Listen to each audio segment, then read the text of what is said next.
Hello, hello, NFA Money Mamas. It's time for another episode of the Woman Entrepreneur Podcast. For those of you who haven't been here yet, NFA stands for no fucking around. So when I say NFA Money Mamas, I'm talking about you women entrepreneurs out there who are psyched to build a business, in the trenches, doing it every day, loving what you do, caring about the impact you make, and really ready to scale to whatever level feels really fulfilling to you. That could be 50K a year. That could be 100K. That could be 7-8 figures, whatever that number is for you. That's what I'm here to help you do. I love to bring you tips and tools and strategies to help you master what's going on up here in your mind. So mindset work, manifestation strategies, and business scaling tools to help you break through whatever, I often call it mindset BS that's keeping you stuck. So Suki and I got to meet. Actually, she was listening to me on a podcast and reached out. I think she heard that I had a podcast, listened to it, and then applied for a BIZ breakdown session. Now, if you all are interested in coming on for a BIZ breakdown session, just go to the Woman Entrepreneur Podcast, thewomanentrepreneurpodcast.com. On the top of the page, you'll see BIZ breakdown session, or it says get your BIZ breakdown session. Just apply and come on and we'll jam out about your business. As you'll listen to us talking, this is a really free-flowing, fun conversation. What I'm doing is things you can't see yet in your business and just giving you information on how to scale. And so it's a conversation, nothing to be afraid of. And I'm psyched today to have Suki Jeffreys on. She's an author, a mentor, and a coach. She just released a book. So we're going to talk about all of that and give her some tips on how to scale faster. Welcome to the show today, Suki. Oh, thank you so much for having me, Amanda. I'm really excited about this. As you said, I did hear about you on a podcast with Colleen Biggs, who is just, she's got so much great energy. And I'm excited to see what comes up. Yeah. Oh, that was such a fun conversation I got to have with her too. So I'm so glad that you came my way. Awesome. Okay. I like to start with this, and we're going to dive into your business and look at what's happened for you over the last 3 years since you became an entrepreneur. But first, I like to go with asking you if you had a magic wand and let's say I gave you a magic wand and you're like, here's exactly what I would create in my business in the next, I usually say year, but because we're coming up on the end of 2022, let's say at the end of 2023, Okay. And you could look back and go, here's what I created. It is awesome. What would that be? I want to create 150K in revenue. Okay. I want to impact the lives of women, especially women around my age who are, their identity may be changing. Their kids are out of the house. They've been serving their kids, their husbands, their jobs. And now they have a tremendous opportunity to serve themselves. And so we want to impact folks and let them show them what's possible. And I want to be on stages. I actually said out loud, I was at a women's leadership conference last week, and I said out loud that I wanted to have a TED Talk outlined and partially filled in by the end of next year. Nice. Awesome. Okay. So huge impact. And you have the Courage Rises is your business. So tell us about Courage Rises. Sure. So Courage Rises, I was doing some personal development work about 3 years ago, and I was an entrepreneur with an MLM at that point, and I just consistently wasn't doing the things that were going to make me successful at it. Booking parties, asking people to join my team, the way it works, kind of balloons. Yeah. And so I sat with a coach, and she did this exercise. I call it what the hell's so great about you, but it was really sort of what makes you unique. And I was writing a bunch of stuff down, and the word courage popped up. And a friend had given me a gift when I was 23. I'd broken a marriage engagement, and she told me at the time that I was brave to do it. And, thinking about it for a while, I thought, it really was brave because, societal expectations, at least for my generation and my socioeconomic bracket was, you go to high school, you go to college, you get married, you get a job, build the whole family thing. And I was deciding to not do that. And So I incorporated that into who I believe that I am. And I have made a lot of, outwardly very courageous decisions over the years. And so that word jumped off the page. And I told my coach that I really wanted to do what she did. I wanted to impact people's lives and help show them what's possible if they live their life on purpose rather than just by default. And so I started Courage Rises not really knowing how to be a coach, but I started right away. I started interviewing women about their, actually not just women and men, about their everyday and sometimes extraordinary stories of courage and bravery in their lives. Because someone telling me I was brave made a difference to me. I wanted the opportunity to tell them that they were brave, so that they could incorporate it and perhaps take an extra step here and there. Oh, I love this. That's it. I mean, I think it's amazing when we look back and connect the dots and think about the journeys we take to get to where we are now. Yes. Yeah. And it sounds like courage has been a big theme throughout your life. It has been, because I believed that I was courageous. I moved to Australia when I was 30, not knowing anybody. I had a job, but I didn't know anybody. When I got back from there, I became we jokingly called it international jet setting consultant. So it's like every few months I'd be someplace else building things for other people. I was in technology. And so I would go and run big projects and help them build stuff, just kind of using my wits and my talent. And so there have been lots of instances of being courageous. I'm also a 20-year breast cancer survivor. And I outline a number of those stories in the book that was just published on October 26th. It's also called Courage Rises: How to Create the Life You Want by Leaning into Fear.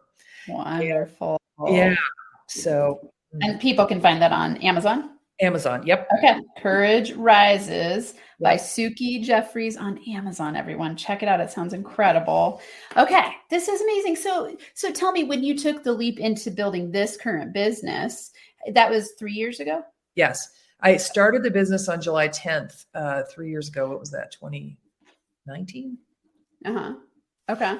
And what caused that for you? So you were going from MLM and then decided, hey, I want to start my own business. Mm-hmm. And with the women you're helping, so you said that the podcast was interviewing men and women, but is your main business, is it mostly addressed toward helping women? It's mostly addressed towards helping women. I'm a girl's girl. I've always been very close to and drawn to other women.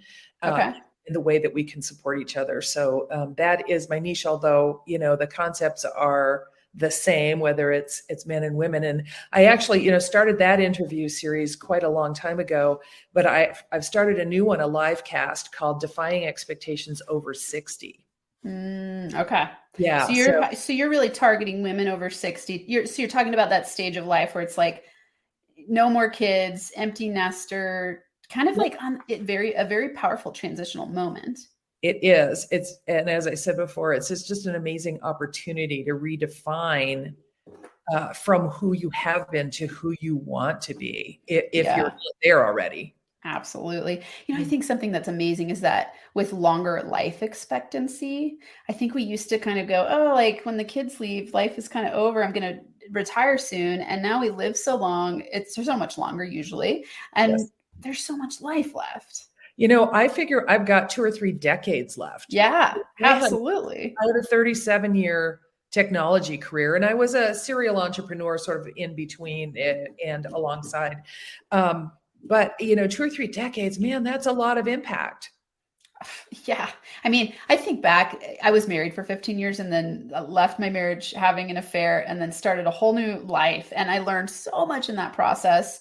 And I look at my 15-year marriage and I'm like, that feels like a whole volume of my life that I had. Mm-hmm. And, what can you create in 15 years is astounding.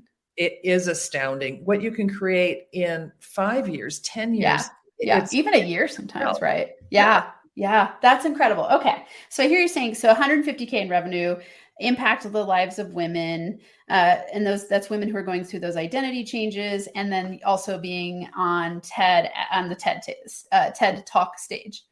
Yep. Okay. Awesome. What would you identify right now as being holdups for you? What are you struggling with? So I feel like I don't know where my clients are. I don't know where they hang out. I'm getting better at defining the solutions to what they may be going through and what they need or want. But I don't, the networking and stuff that I've done so far hasn't really brought me many clients, and I'm not sure I've got the right message, and I'm not sure where to find them. So, increasing my revenue is tough. Okay. Yeah. Yeah. Those can be real stuck points in the beginning. I think, if you go back to anyone listening, if you go back to episode 3 and thinking about the zone of manifestation business scaling roadmap, where we go, number 1 is imposter manic zone, where we're really excited about building our business and we have all these ideas. And then we come in and we're like, and at the same time, I don't really know what I'm doing yet, which makes sense, right? I totally relate to that. Yeah, yeah. And then you get into that zone of where you over deliver and undercharge. And so it sounds to me like you're somewhere between those two. Yeah. Yeah, exactly. Okay. And I'm not feeling very impostery anymore. Thank goodness. Okay. I'm really coming into understanding my worth and seeing the impact. Like I said, I was at a women's leadership retreat, and I had this mirror really of 50 other women in front of me. I'm losing my hands. That's kind of funny. So I, had this mirror of 50 other women sort of telling me what they saw. That's such a gift. It is a gift. And what was inside was different than what they saw. And I took the opportunity to sort of say, okay, that's it. That's me. I recognize her, but I wasn't certain of her. And now I am much more certain of her. I have to interject here for listeners, because I think that's such an important thing for everyone to do right now, wherever you are listening. Just ask yourself, what do other people see in me that I don't see in myself? Because it's almost always, especially when we're struggling with imposter syndrome, especially when we're building a new business, especially when we're at critical turning points in our lives, when we're learning new things, we tend to minimize our value. Yeah. And it can really hold us back. And I love that you say this, because I went to an event recently, and similarly, it was like, oh my God, I forget how much value I bring to the world sometimes. And you see yourself through the eyes of others and you go like, oh my God, we're all so valuable. We all bring such incredible gifts. And really, letting yourself see your light. Yes. Powerful. Yes, very powerful. I'm grateful for the experience, and all the women that I met from age 22 to 76. Cool. Was really great. Yeah. Yes. So I'd encourage everyone here, make sure you keep going to events. If you haven't checked out my NFA Money Mama Mastermind, it's a great place to get that mirror as well, that reflective mirror. Just go to NFAMoneyMamaMeeting.com. NFA Money Mama Meeting. We'll chat about it. It's an awesome mastermind that helps people scale their businesses, women, and gives you that mirror. I think the most valuable thing is being in a community of people who help you see you. Yes. And who are generous. I mean, they're generous with their support. Yes. Whether it be just commenting on something you said or attending something that you put together, it's all really valuable. Yeah, absolutely. Okay.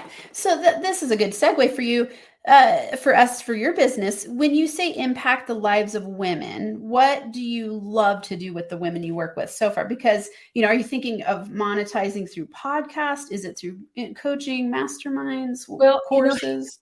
I'd love to monetize any way I can, quite frankly. Haven't really thought about monetizing my podcast, and I guess that's the limiting belief part. I feel like I need to be a little bit more organized and less casual about it. But I want to coach, and I have a couple of workshops. I want to make that a regular series so that people can count on when it's going to happen. And I also want to hone my message and be able to go on stages. Like, I attend a lot of virtual networking events, and some of them, put together these, day long or, 3 days, a couple hours a day sort of thing. And I'd love to be one of those people who's adding value through a group event that will bring individual clients to me or workshop participants to me. Okay. Something that is symptomatic of being in zone number 2, the over deliver and undercharge, is that often when we're starting a business before we're pre 6 figures, we have a lot of things to focus on, which can cause scattered results. So one thing I always tell people to do, especially in that pre 6 figure stage, is to narrow your focus to expand your freedom. Okay. And, for example, so because part of that is reminiscent of that manic imposter zone where we're like, I have so many ideas and I want to do everything and it all sounds fun and I want to help everyone. And it comes from a big hearted place. It just isn't as effective at getting the money results as quickly because people aren't quite sure what you do. Mm-hmm. And so one of the recommendations I generally make for people who are pre 6 figures is to choose one thing that you're going to market to at all points in time through your podcast, on your social media, even when you go. Let's say you go to a networking event and people want you to speak. What are you driving them to? Yes. And so what the mistake most people make is they go, oh, I've got this coaching program and this program and this and this and this. And then people kind of get that like deer in the headlights, like, oh my God, I'm not sure what to do. And confused minds never buy. And also for you, when you're confused at all in your mind, it's harder to sell. Mm-hmm. Yes. And I've experienced that. It's like, what am I doing? What is focus? Yes. Yeah. So that's what I want you to start honing in on.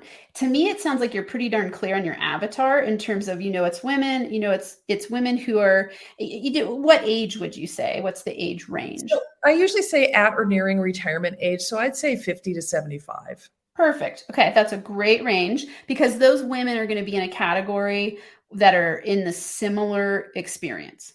Yes. Right. Mm-hmm. So whether they had kids or didn't have kids, they're still going to be retiring. If they had kids, the kids are now leaving the house. Mm-hmm. And so they've got those similar experiences. So that's great that you know that. And it's women, when you're coaching them and you're talking about courage rising, is this like business women? Are they wanting to start a business or is it just whatever's next? So whatever's next. Some people might want to start a business. Some might want better relationships. Some might want discovering the thing that will light them up and get them out of bed in terms of service to the community, impact on their fellow humans. It could be, I want to find the right nonprofit for me to spend a lot of time with. So it's digging into what's going to bring you joy and purpose and meaning and get you out of bed in the morning. Okay. For me, it's business. Okay. Interesting. Okay. So a few things. It's always easier the smaller the niche.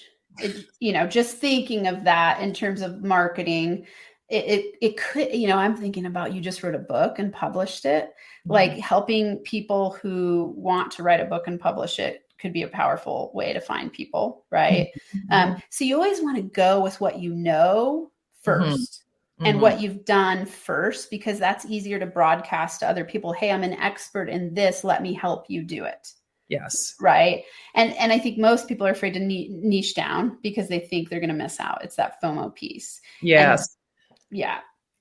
I do get that FOMO. And, I feel like I did niche down, but it's still not that clear. Yeah. Yeah. Which is why it's hard for people to find you. So, one thing you were saying is like, you're not really sure where to find the people. It's always in my mind when people say that it's a niching problem. Okay. Because you don't know where you're swimming. Yes. It's like, oh, which pond or pool do I go to? Where are the people hanging out? And you'll notice, like here, I'll give you an example. Let's say I said to you, go find 60-year-old women who retired. Like, where do you find them? Yeah. Where do you find your brain's like, I'm not totally sure. If I said, go find 60-year-old women who've retired and are ready to write a book, where do you find them? We can think of many more ideas, right? You start to go like, oh, forums about writing. Mm-hmm. We could go to networking events about writing. We could go to publishing groups on Facebook. Right. Right. You start to get an organizing principle in your mind, and then you can fish in that pond much more easily. Definitely. Yeah. I'm thinking more about women who want to start a business. Okay. That's Awesome. more organic to me because I've done it before. I did it 20 years ago from scratch. I did it 3 years ago from scratch. Perfect. Okay. Awesome. So then that makes it easier. It's another layer of ease where you go, okay, I'm going to then find entrepreneurial groups. And in that women's entrepreneur group, I'm going to fish out the women who have retired and are at this stage of life. But now you know where to find them. Yeah, right. You know where to start looking. So that's how I would reverse engineer that. Just start thinking, okay, anytime I narrow down, where are my people hanging out? Yeah. And I would think you could think the top three, like just like your title here, author, mentor, coach. Start looking for women in entrepreneurial groups who are titled author, mentor, coach, because you are those three things. Yeah. And then you also know that now you're looking for women. You're not looking for 20-year-old women. You're not looking for 30-year-old women. You're looking for women who are retired and are looking for the next thing in their life to build a business, to have purpose and meaning. Mm-hmm. Does that make sense? It does. It makes a lot of sense. Good. Okay. And then you're starting to create your marketing message around that. So let's think about like what website looks like and all of your content looks like. You're going to start focusing on those main principles, the main, let's say, struggles and the main challenges those women are having. Yeah. So could you think of, could you call out 5 of the main struggles and challenges those women are having when they're going to start a business? Sure. Do you want them now? Yeah, go for it. Just to help yourself brainstorm and think through it. They don't know how. They have no experience in it. They're not smart enough. They don't have the time. And golly, what else? Yeah, it's all about really not knowing how. I don't have any money. Yeah. Oh, okay. So money, time. You timed out for like a couple seconds, but I think you said money, time. They don't think they're smart enough. They don't know how. I would add, they think they're too old. Oh, that is really important. It's never too late. Right. Yeah. And that's a big focus, especially for that age demographic, because I hear that even with 40-year-olds, like, oh my God, I might be too old. Like I'm running out of time. I had that feeling when I first started. It's like, I was 60 when I started the business. I'm like, well, I don't have a lot of time left to make an impact. And I've since realized I have tons of time to make an impact. And I know that a lot of women my age, I call it the new retirement. There's totally you can do. Absolutely. And I mean, in my mind, a lot, I think, what better time? Like you're so much wiser at 60. So someone told me I was in the wisdom workforce, and I am like so all about that. Yeah, right? Like I think back to like when I was 20 versus now I'm 45. And I'm like, I can't even wait to see what I'm like at 60. Like that's going to be awesome, Yeah. And so it's helping women break through that mental barrier of thinking there's not enough time. And also, especially for women, I would imagine, you're going to run into some women who you attract that will be women who maybe haven't worked a ton in their history. Maybe they were housewives and their partner was a breadwinner. And so they're starting from a whole new level of building up that identity. No skills. Yeah, absolutely. Haven't kept up with the marketplace. Yeah. For sure. So what's going to happen when you start broadcasting really clearly who your target market is? You'll notice people being attracted to you more easily because they can see in your mind, Suki is the woman that I need to go to help coach me build a business at this stage in my life. And that's so interesting because my live cast is called Defying Expectations Over 60. Yeah. And so I just kind of naturally moved in that direction. And all of the people that I've talked to have been entrepreneurs in some form. Perfect. Okay. Yeah. So you've already paved the way for this. I have. So now what you want to do is like tweak things, let's say even on your website. And for those of you who are watching on YouTube, you will see me pull this up. If you're not on YouTube, that's okay. We'll talk it through so you can hear what we're talking about. So on Suki's website, and let me change this real quick so that you can all see it well. There we go. On Suki's website, you'll see she says, are you ready to reclaim your dreams? So something you would want to do here, Suki, is get clearer on those 5 pain points. Yeah. And have that as the hook. And you want it we have, they're saying even now, I think I heard the other day a stat that it's 1.8 seconds when people get to your website to know if it's the right website for them. Right. So in 1.8 seconds, you have that headline is your golden nugget spot that you want to make sure they're going, am I in the right place? Is this for me? Do I want to read more? Right. Yeah, right. And so to me, what you have here is just quite generic. Mm-hmm. So I'm not sure exactly who it's for. I would imagine, you have some purple. So it would signify women a little bit more than other colors. Yes. But really this page right now looks like it's built for someone who already knows you somehow and is being sent here from something you've put out. And so, think about it from that perspective. We want our website to be good for both cold and warm traffic. Yes. And you want to be thinking through their eyes when they get here, what's drawing them in? Like what's making them want to read more? Because just think about how much content we go through every day. It's overwhelming. It is overwhelming. Yeah. So we want you to really broadcast something so clear in this. I'll show you. Oh, actually, I can't pull it up on here. I can't pull up two tabs at the same time on StreamYard. But we'll say, when I broadcast stuff to my audience, can you think back to when you heard me? What caused you want to hang out with me? I loved your anyone can do this and your energy. Okay. And you're making it simple. You're like, it's not brain surgery that we're doing here. That everyone can learn it. Everybody can do it. It was empowering. Awesome. Okay. Awesome. And you found me through listening on podcasts. So when we're thinking about those mediums, you want to start getting really clear. Where are my most powerful places to attract the right people?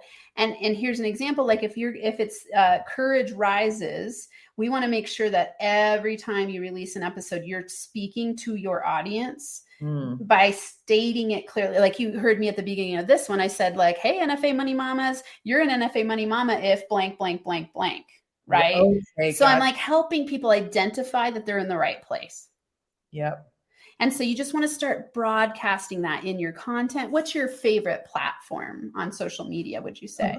Golly, what's my LinkedIn is my favorite platform, actually. Okay, perfect. And here's a question for you.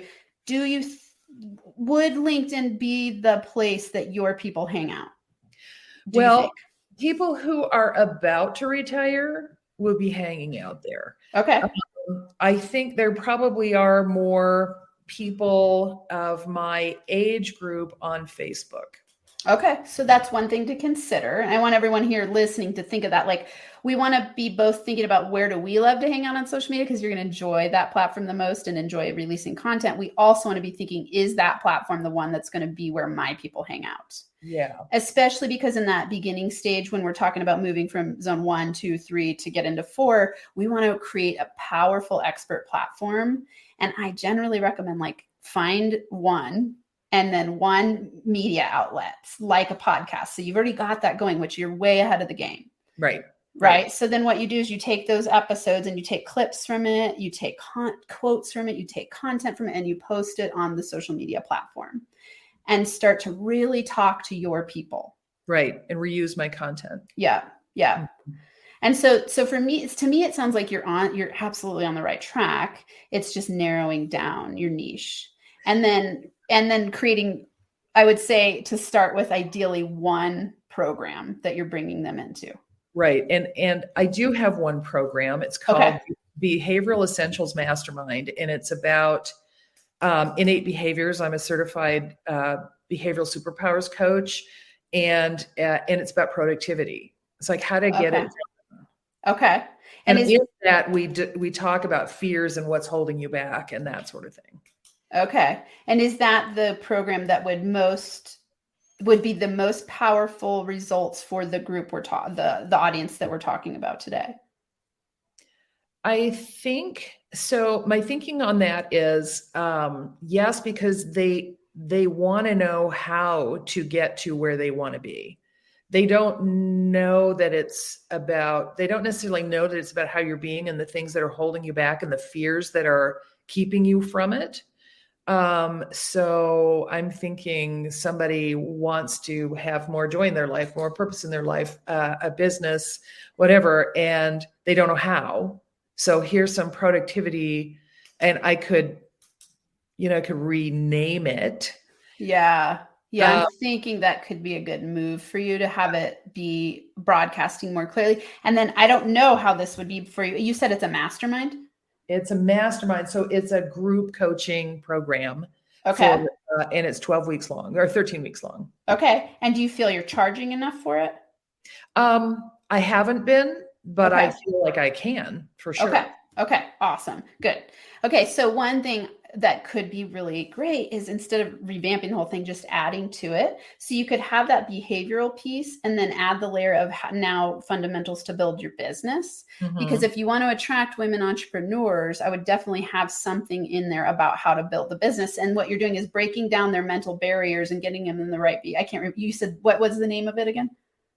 Behavioral Essentials Mastermind. Behavioral Essentials. So you could play with something along the lines of a name change that incorporates the behavioral essentials and the business building essentials.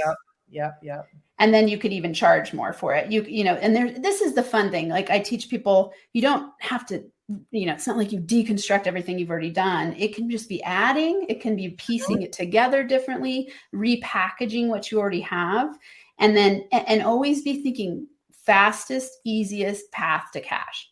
Like I love to help new entrepreneurs, especially easiest, fastest path to cash. Don't overthink it. Don't make it too complicated. You really want to be thinking like, what's the highest ROI thing I could do that gets the most impact to get to six figures the fastest in a way that's really fun for me. Yeah. Yeah. Just say, I would love to hear what you're thinking. So I'm thinking the first time I offered it for free because it was the first time that I was doing it. And I offered it to a bunch of my artist friends. I've been associated with the Society of American Mosaic Artists for over 20 years. And it was artists, and they were business owners, but they weren't necessarily wanting to grow.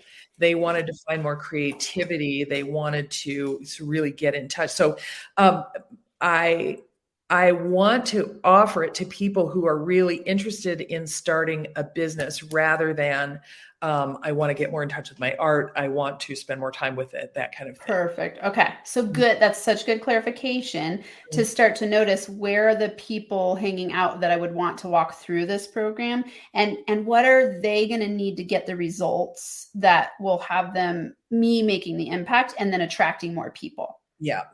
Right. Yes. And I want them to tell their friends, hey, this was amazing. Yeah, exactly. A bunch of different things that help me move forward with my life, my new identity, my new endeavor. Yeah. And then here's another tip to think about. Like I'm picking up my phone because we're going to do a calculation. If you want to reverse engineer, like if you say, okay, I want my income goal is 150K. Okay. Let's say I charge, and I'm just going to throw a number out there. Let's say I charge $5,000 for the 12-week program. That's 30 women is your target. Okay. And you just start playing with the numbers from there, right? You could go, that sounds too high in my brain. I'm not sure about that yet. That sounds too low. And you reverse engineer from there. And then you go, what do I need to bring in value to be worth that amount of money? Yeah. That's how I would think about it. So you go like, okay, my target is 150K from this program.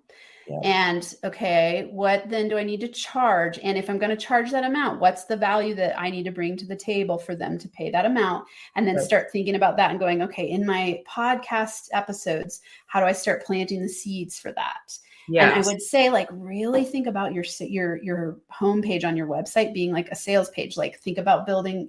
Do you have a lead magnet that comes up on here on your sales page or on your website? I have a join the Courage Convergence, which is my my mailing list, but it's not very appealing. It's like, why do I want to do that? Yeah. So you want to come up with something that's so sexy, like something that really gets people to want to be opting into your community. And I would start with those pain points. So, I asked you for 5 on here. I would write down, get to 50 if you can. And then look at the overarching themes of those pain points and come up with the top 5, and then create some sort of lead magnet from that that's helping them with their biggest issues. That's awesome. And that way you can start building your list and building your community. And it's interesting because I hear such different takes on lists. Like some people are like, it doesn't matter anymore at all. I'm like, that is nonsense. This is your way to communicate with your people. And people, when you find the right people, of course they want to be on your list. They can't wait for your stuff to come out. They're like, thank you. You are giving me tips and value that I need. And they're not going to read every single thing. Of course, lives are busy. And if it's the right person, they are going to love that you attracted them and are bringing them value. And so we don't want to think of it in this way. It's like, oh, I'm being annoying and this and that. Right. Instead, it's how can I bring value to my people today in a way that resonates with them on such a deep level that they can't wait to hear from me. And when I release that program in this sexy package, they are raising their hand, running toward me going, I can't wait to work with Suki. Yeah. Super. Yeah, that would be great. Cause I feel really like I'm doing a really inadequate job right now in that department. Yeah. And I want you to recognize your awesomeness because look at you. I mean, you've created a podcast, you have clients currently, you have a mastermind, you're out there, you're doing it. And so it's just some fine-tuned tweaking. Yes. Fine-tuning and consistency. Yes. And, and I tell myself that marketing is hard and I don't have time for it and I don't know how to do it. And I would like to change that. I would like to have a firmer confidence in that marketing doesn't have to be hard. It can be really organic. Yes. Let's help you with that. What would make marketing fun for you? Oh, golly. Seeing a return. There you go. Okay. And what increases return? What increases return is resonating with the people that you're looking for. Clarity, right? Clarity and resonance. And so that's your number one job at this stage in the game. It's really getting to know your people and being of service to those people. And it's just much easier to do when you're niche down more. So I have a question for you about that. I have a mentor that said to me that market research, in other words, talking to the people that I believe are in my market, that an expert doesn't do that kind of thing. And my other marketing experts have said, go out and create a program where you're getting in touch with the people that you believe you want to attract and ask them what's going on with them and what they're thinking and feeling. Yeah, that's interesting. I think markets research is brilliant. Okay. Absolutely, you want to be doing market research. The thing that gets a little tricky for someone at an earlier stage is they don't yet have a big market to talk to. Sure. And if you're confused on who your niche is, you're not talking to the right people. So that can get a little sticky. So just be really conscious of it's not your family members. It's not, you want to make sure you're talking to your ideal client avatar. Because they're the ones that are going to share with you what is it you want most. If I were to come to you and say, hey, I have this awesome program that's going to help you transition from being a newly retired person into having a business that you enjoy, what results can I help you with? And get clarity from them. One thing that's really helpful, and I think, it's great that you have a podcast, because what you can start to do is build a little bit of a community around your podcast and start targeting the right people there. And then they will come to you and start telling you what they want. And this is where you want to be conscious of what you name it, but it's like consults or discovery calls. Yes. They're important because you want to be listening to what your people are saying.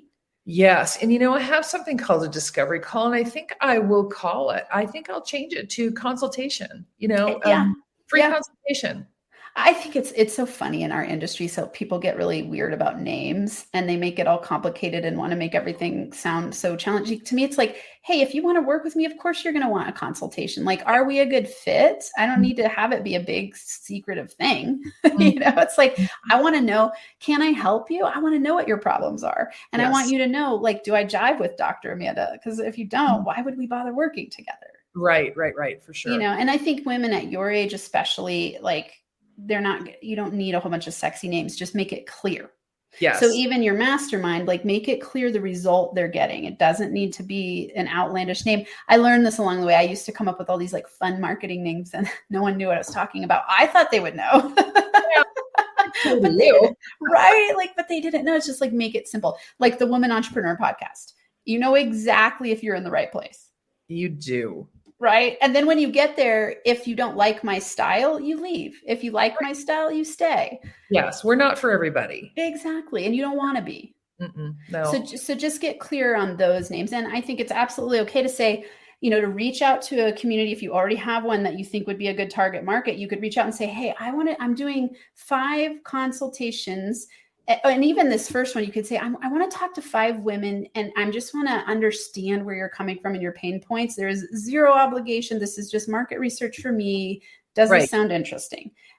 And start there. And that'll give you the terms to use in your marketing. Yeah, that's fantastic. And, you know, I can do that on LinkedIn. Yeah, definitely. Yeah. That's a great place to do that. Yeah. People they're business minded or they're out there to enhance their careers in some way. Yeah. Awesome. Yeah. Okay. So we just covered a lot in a short period of time. I've got all my notes together. Good. Okay. So what's one key action step you're going to take between now and when I check on you in a week? Ooh, I am going to, a week from today, I'm launching, a week from today. Oh yeah. Because when we post this, your book will already be. My book will already be out. Yeah. I will be a best-selling author from that book. And, but what I will do is I will have a new name for my Behavioral Essentials Mastermind. Nice. Yeah. That's awesome. Because that title doesn't mean anything to anybody. It doesn't. Yeah. I get, because what you're doing is you're marketing to what they're going to get out of it, what they need, right? What they need is behavioral shifts. Yes. What they want is, why do they want those behavioral shifts? That's what you want to market to. Exactly. And I think a lot of what I have on my website, the name of my programs, et cetera, is what you need, but people don't always know that. They're going to respond to what they want. Yeah. And not necessarily what they need or what I know they're going to need to be successful. Yeah, exactly. Yes. And so just always speaking to those pain points, and the inspiration, right? So it's like the struggles they're going through and where they're really desiring to go. Those are the 2 things to be focusing on. Yeah. Fantastic. Awesome. And send me some of the names. I would love to hear them. And I'll check on you anyway. So I want to help you construct that. Great. Awesome. All right. In action, in taking action, because if I don't right away, I put it on the back burner. Well, it's never time to heat that up. So yes, that's so true. Yes. NFA action all the way. Yes. All right. So everyone listening, connect with Suki. Her website is www.couragerises.life. couragerises.life. You can find her on LinkedIn at Courage Rises and on Facebook at Courage Rises page. Those are the places to find her. And this is like anyone who's listening who is 60 and above, or let's say, 55 to 75, who's in that moment of transition. She's an awesome person to reach out to and see what she's created by the time this is released, so you can step into her mastermind and help and start building your business in a new direction. Awesome. Thanks, Amanda. You are so welcome. Thank you so much, everyone, for being here. And again, if you are interested in coming on for a biz breakdown session, just go to the womanentrepreneurpodcast.com. And there's a button right at the top that says Biz Breakdown Session. Hang out with me. Let's get you rocking and rolling in your business. And also, if you're interested in the woman in my mastermind, it's called NFA Money Mamas. And just hang out with me on a consult. We'll talk about whether it's a good fit for you. We do mindset training every week and business scaling every single week live. And it is like a community family of high vibe women entrepreneurs. And it's awesome. You also go through a course. It's like killer. So if that interests you, just go to nfamoneymamameeting.com, nfamoneymamameeting.com, and we'll hang out and talk and see if it's a good fit. And until next time, everyone, I'm wishing you hugs and NFA money-making high fives. Thanks for coming on the show today, Suki. My pleasure. Thank you. Absolutely. Bye, everyone. Hey, friends. Just a quick reminder that I'm looking for women entrepreneurs who want to do a biz breakdown session with me on this show, just like the one that you heard on today's episode. Think of this as a zone of manifestation audit to help you scale your business and make money more easily. During our recorded session, you'll get free money coaching from me with clear action steps that will help you scale your business more easily. And of course, as a guest on the show, you'll be able to promote your business and get some extra exposure. I'm doing this on a first come, first served basis. So head on over to www.thewomanentrepreneurpodcast.com and sign up for your Biz Breakdown session today.